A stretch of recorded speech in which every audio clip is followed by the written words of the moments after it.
Good morning. Praise the lord. Hallelujah. સવારની સલામ. આજે ફરીને એકવાર આપણે જીવતા ઈશ્વરની સમક્ષ આપણે નમી શક્યા છે નહીં? પ્રભુની સ્તુતિ કરીએ અને પ્રભુની આરાધના કરીએ, પ્રભુનો આભાર માનીએ અને પ્રભુની સ્તુતિ કરીએ.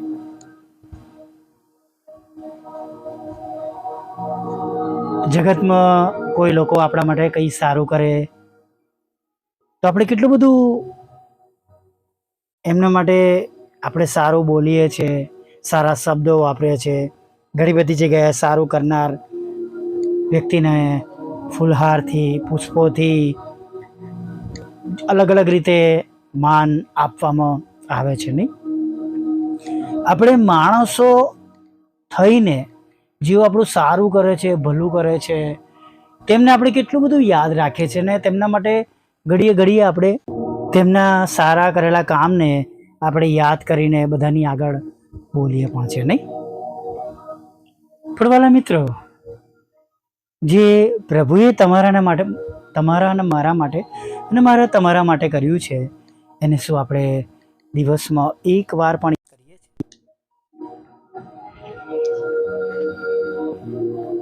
ગંભીર બાબત છે નહીં? તમે પોતે પર્સનલી ક્યારેક બેસીને યાદ કરજો કે મારા પ્રભુએ મારા માટે શું શું કર્યું છે, કેટલું બધું કર્યું છે. ગણી નહીં શકાય એટલી બધી બાબતો તમને દેખાશે. ડગલે ને પગલે પ્રભુએ આપણું રક્ષણ કર્યું છે, આપણી સંભાળ લીધી છે. અને આપણા જન્મ પછી આપણે જ્યારે સમજણા થયા, પ્રભુની ઓળખાણ થઈ, ત્યારથી લઈને અત્યાર સુધી પ્રભુએ કેટલી બધી આપણી પ્રાર્થનાઓ સાંભળી છે નહીં? તમને ને મને ખોરાક, વસ્ત્ર, અન્ન, પાણી આપ્યા છે, રહેવાનું ઘર આપ્યું છે, સુરક્ષિત જગ્યાઓ આપી છે. તમે જુઓ કે આવા મોસમમાં કે જ્યારે વરસાદનો સમય હોય ત્યારે ઘણી બધી જગ્યાએ બીક અને ભયમાં લોકો જીવન જીવતા હોય નહીં? જ્યાં પુષ્કળ વરસાદ પડતો હોય, ઢોળાવ પર હોય, નીચા વિસ્તારમાં હોય, અથવા એવા પાણીના જથ્થાની આસપાસ તેઓ રહેતા હોય નહીં? પર્વતોની તળેટીમાં જ્યાં તેઓ રહેતા હોય. અને આપણે વરસાદ આવે તો આપણે ખુશ થઈએ છીએ નહીં? અને ઘણા બધા લોકો માટે એ જ વરસાદ ભય અને બીકનું કારણ બની જાય છે.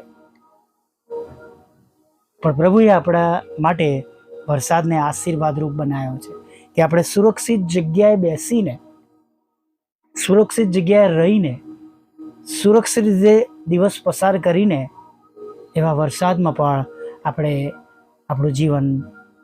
આપણે જીવનમાં પ્રભુએ આપણા દિવસને પસાર કરીએ છીએ. પક્ષીઓને જુઓ, કોઈક ને કોઈક જગ્યા પર ખૂણામાં જ્યાં ત્યાં જગ્યા મળે ત્યાં તેઓ ભરાઈ જાય છે નહીં? છતની નીચે કે ભૂંગરામાં કે પાણીની ટાંકીઓ હોય એની વચ્ચે કે નીચે જે તે જગ્યાઓ જ્યાં કંઈ એમને સુરક્ષિત સ્થાન મળે,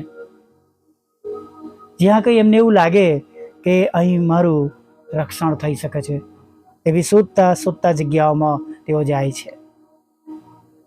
જે પશુઓ છે, જે પાળેલા છે, તેમને તો રક્ષણ મળે છે તેમના માલિકો દ્વારા, પણ નથી મળતા. ઘણીવાર તમે રાત્રે આવા વરસાદમાં કે શિયાળામાં કૂતરાનો રડવાનો અવાજ સાંભળ્યો છે નહીં? થતરતા હોય, બેસવાની, સંતાવાની જગ્યા ના હોય,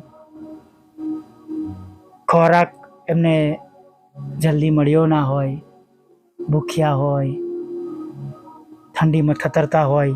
ચોક્કસ પ્રભુ દરેકની સંભાળ રાખે છે. પણ વાલા મિત્રો, જે કહેવાનો મતલબ એ છે કે તમારે અને મારે એવી ઘણી બધી બાબતોની ચિંતા કરવાની જરૂરત રહેતી નથી. કેમ કે ગીતશાસ્ત્ર 127 આપણે વાંચે છે કે તેમના બાળકો એને એમના તાલને તેમના વાલાઓ ઊંઘતા હોય તો પણ, ચલો જાગતા હરતા ફરતા નહીં, પણ ઊંઘતા હોય તો પણ કે છે તેમને ઈશ્વર તેમને સારા દાન આપી જાણે છે. મિત્રો, કહેવાની બાબત એ છે, રજૂઆત એ કરવા માંગુ છું કે તમે અને હું એવા પ્રભુના હાથમાં છે, આપણે સુરક્ષિત છે. હાલેલુયા. ભલે કદાચ એવા જગતના પ્રમાણેના ઘણી બધી બાબતો આપણી પાસે ન હોય, પણ આપણી પાસે જે છે એને સમજીએ, એની કદર કરીએ, એવા પ્રભુની સ્તુતિ કરીએ, આરાધના કરીએ અને વધારે તેઓને આપણા જીવનમાં શોધીએ કે આપણે વધારે તેમના દ્વારા આશીર્વાદિત થઈએ. હાલેલુયા.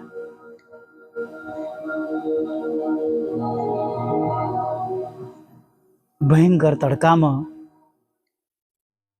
રોડ પર જો ઉઘાડા પગે ચાલવાનું હોય,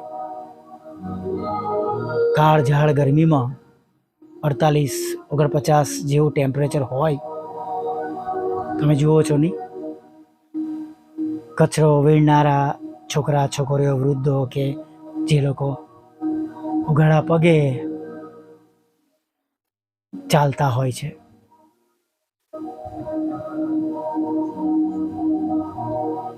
પણ આપણને પ્રભુએ એવી ગરમીમાં સુરક્ષિત રાખ્યા છે.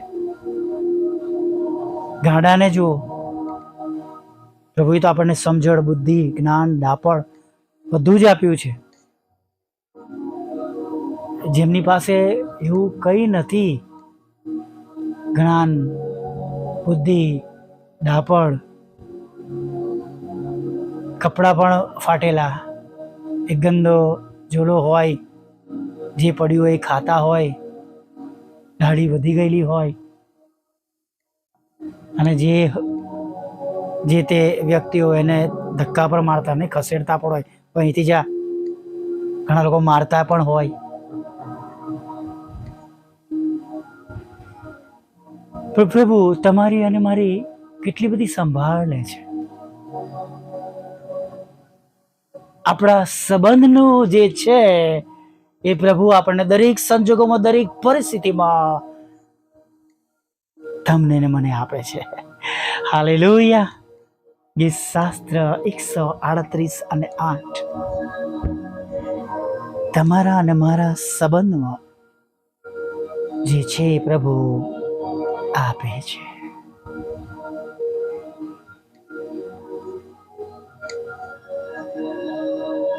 Praise the lord. અને માટે આજે સવારમાં સ્તુતિ કરીએ, આરાધના કરીએ.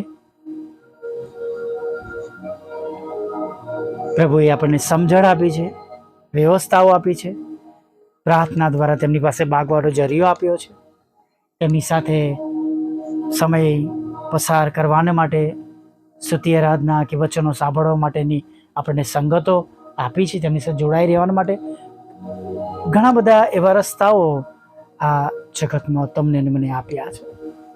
ત્યારે આપણે પ્રભુની સાથે જોડાયેલા રહીએ, તેમને વધારે નજદીકથી ઓળખીએ, વિશ્વાસ કરીએ, આપણા વિશ્વાસમાં વધારો કરીએ, વિશ્વાસમાં અમીર બનીએ. અને જુઓ, તેમના વિશ્વાસુ બાળકો તરીકે તમે અને હું તેમની કેટલી મોટી કૃપા, દયા, કરુણા આજે દિવસભર તમે અને હું જોવાના છે. Praise the lord. હાલેલુયા. હવે એક નાની પ્રાર્થના સાથે આપણે આગળ વધીએ.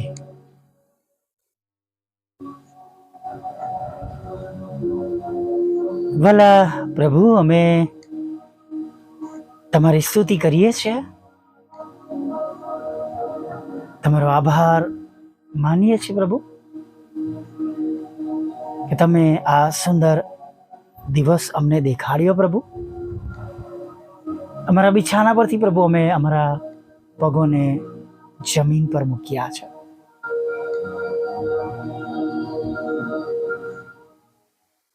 અમે સાજા, ભલા, તંદુરસ્ત અમારા વાલાઓ સાથે છે, અમારા કુટુંબ સાથે છે, અમારા પરિવાર સાથે છે. માટે પ્રભુ અમે તમારો આભાર માનીએ છીએ.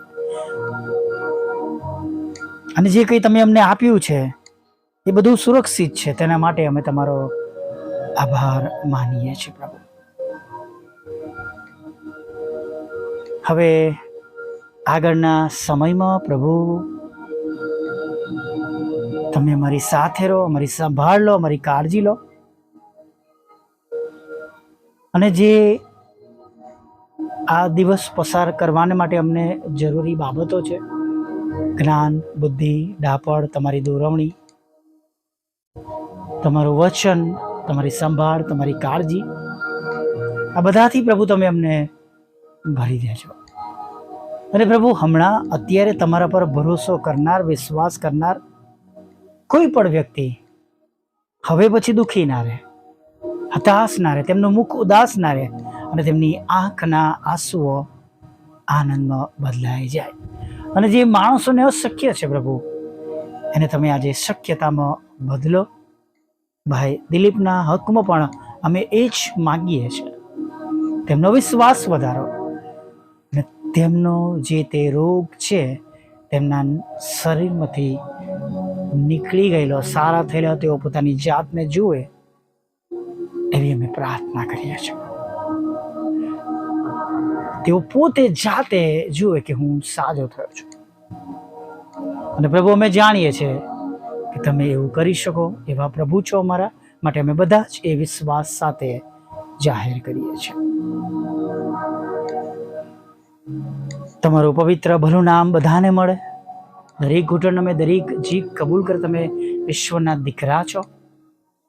અને પ્રભુ સાથે જેમ સ્વર્ગમાં તેમ પૃથ્વી પર તમારી ઈચ્છા પૂરી થાય, તમારું રાજ્ય વહેલું આવે એવી પ્રાર્થના કરીએ છીએ. જેઓ સાંભળે છે, વિશ્વાસ કરે છે, આ સંગતમાં છે, તેઓ પોતે તેમના ઘરોમાં, તેમના આસપાસના વિસ્તારોમાં જે કોઈ માદા છે, બીમાર છે, એવા લોકોને માટે અમે પ્રાર્થના કરીએ છીએ. તેમના હકમાં પ્રાર્થના કરીએ છીએ પ્રભુ. તેઓ અત્યારે જ સાજા થાય. પ્રભુ માથાના વાળથી લઈ અને પગના અંગૂઠા સુધીમાં જે તે એવા રોગો, જીવલેણ કે પ્રભુ અનક્યોરેબલ કે પ્રભુ એવા ગુપ્ત ડિસીઝ, ન પકડાયેલા ડિસીઝ, ન ઓળખાયેલા ડિસીઝ, કંઈ પણ એવો રોગ જેમના શરીરને ખલાસ કરી રહ્યો છે, પ્રભુ ઈસુ ખ્રિસ્તના નામમાં અમે 39 ફટકાને કબૂલ કરીએ છીએ. પ્રભુ તમારા પવિત્ર લોહીનો દાવો કરીએ છીએ તેઓ સાજા થાય. આ ગીત શાસ્ત્ર 103 પ્રમાણે, તમારા વચન પ્રમાણે તમે તેમના પાપ માફ કરો અને તેમના રોગો મટાડો એવી પ્રાર્થના કરીએ છીએ. પ્રભુ જ્યાં લડાઈ ઝઘડો છે, કોર્ટ કેસ છે, FIR છે, ખોટા તોમતો છે, બધું તમે શાંત કરો. અનીતિ થઈ છે પ્રભુ, ત્યાં તમે મદદ કરો. છેતરમણી થઈ છે પ્રભુ, ત્યાં પડાવી લેવામાં આવ્યું છે, જૂઠું બોલવામાં આવ્યું છે પ્રભુ. અને પ્રભુ જગતની જે લુચ્છાઈ કહેવાય પ્રભુ, એ પ્રમાણે જગતના ધનના લોભ રાખીને પ્રભુ એ બધું લઈ લેવામાં આવ્યું છે પ્રભુ. જ્યારે જેના હકનું છે, જેના સંબંધમાં છે, તમે તેમને પાછું અપાવજો પ્રભુ. તમારી સેવિકાના ખેતરમાં પણ એ કડવા નામો છે પ્રભુ, એને દૂર કરો અને તેનો કબજો તમે તેમને અપાવો. હા, તમારી સેવિકાના બંને મકાનો વેચાય અને પ્રભુ તેનો આશીર્વાદ તેઓ જોવે એવું થવા. તમારા સેવકના પ્લોટનો પ્રશ્ન પણ તમે દૂર કરજો પ્રભુ. પ્રભુ પ્રાર્થના કરીએ છીએ પ્રભુ, દરેકના રોજગાર, નોકરી, ધંધાને તમે આશીર્વાદિત કરો. આવકના સાધનને આશીર્વાદિત કરો. લગ્નનો આશીર્વાદ આપો. બાળક ધનનો આશીર્વાદ આપો. જુદી જુદી પરીક્ષામાં પાસ કરો. IELTSના બેન્ડ આપો. પાસપોર્ટ બીજાના પ્રશ્નો દૂર કરો. અને જેમને વિદેશ જવું છે, ભણવા માટે, નોકરી કરવા માટે, હંમેશા રહેવાના માટેના એમના તમામ રસ્તાઓને પ્રભુ તમે ખુલ્લા કરજો એવી અમે પ્રાર્થના કરી છે. જેઓ તમારાથી દૂર ગયા છે, બદફેલીમાં છે, દારૂ, જુગાર, વ્યસનો, ખરાબ બાબતોમાં છે, તમે એમને પસ્તાવી હૃદય આપો, તેઓ પાછા ફરે અને તેમનો નાશ ના થાય એવી પ્રાર્થના કરીએ છીએ પ્રભુ. પ્રાર્થના કરીએ છીએ પ્રભુ, વિધુરો, વિધવા બહેનો, અનાથો, મનબુદ્ધિના લોકો, માનસિક રોગીઓ, વિકલાંગોની સાથે રહેજો પ્રભુ. એકલા પડી ગયેલા વૃદ્ધો, વડીલો, બાળકોથી તડછાયેલા પ્રભુ, અથવા કુટુંબ વિખૂટું પડી ગયું છે પ્રભુ, કૃપા કરો, દયા કરો, બધાને એક કરો. બાળકો સાથે, પરિવાર સાથે પ્રભુ, ઘડપણના છેલ્લા દિવસોમાં તેવા કુટુંબ સાથે રહે પ્રભુ, અને તમારો આપેલો એ આશીર્વાદ જોઈ શકે એવું તમે થવા દે. હા, પૌત્રો પૌત્રીઓ સાથે તેઓ રહી શકે એવી તેમની ઈચ્છા પૂરી કરજો પ્રભુ. પ્રાર્થના કરીએ છીએ અમારી મિનિસ્ટ્રી માટે પણ જે છેલ્લી બાબત માંગી છે એના રસ્તા પ્રભુ તમે ખુલ્લા કરજો, અમારા બંધ દરવાજા ખુલ્લા કરજો. મારા સતાવનારા હૃદય પ્રભુ તમે બદલજો, અને જે કંઈ ગુમાવ્યું છે પ્રભુ બમણા આશીર્વાદ સાથે તમે પાછું આપજો એવી અમે પ્રાર્થના કરીએ છીએ પ્રભુ. તમારા દરેક સેવક સેવિકાઓનું તમે ભરણ પોષણ કરજો, અને અમારી સેવાઓ દ્વારા રોજે રોજ હજારો આત્માઓ પ્રભુ જીતાય, અને પ્રભુ નાશમાં જતા આત્માનો બચાવ થાય પ્રભુ, એવું તમે થવા દેજો પ્રભુ. વોટ્સઅપ, ફેસબુક, યુટ્યુબની સેવા, બુધવાર શુક્રવારની સેવાઓ પ્રભુ પિતા, રોજના રેકોર્ડિંગ દ્વારા પ્રભુ તમે મહિમા પામો, અને એના દ્વારા પણ પ્રભુ ઘણા બધા જીવનો બચી જાય પ્રભુ, એવું તમે થવા દેજો પ્રભુ. અને તમે અમારો સ્ત્રોત બનજો પ્રભુ પિતા. તમે જાણો છો એ પ્રમાણે પ્રભુ સગળી અમારી જરૂરિયાતો પૂરી પાડજો, મિનિસ્ટ્રીની જરૂરિયાતો પૂરી પાડજો, તમારા સેવક અને સેવિકાઓના અંગત જીવનની પણ સર્વ જરૂરિયાતોને તમે નોંધમાં લેજો પ્રભુ. આજે આખો દિવસ તમારી પવિત્ર હાજરી અમારી સાથે રાખજો, પાપોની ક્ષમા કરજો પ્રભુ પિતા, અને સાંજે તમારું ભજન કરવાની તેલી લાવજો માગતા પ્રભુ ઈસુમાં આટલું દેવ બાપ સાંભળીને માન્ય કરજો. આમીન, આમીન, આમીન.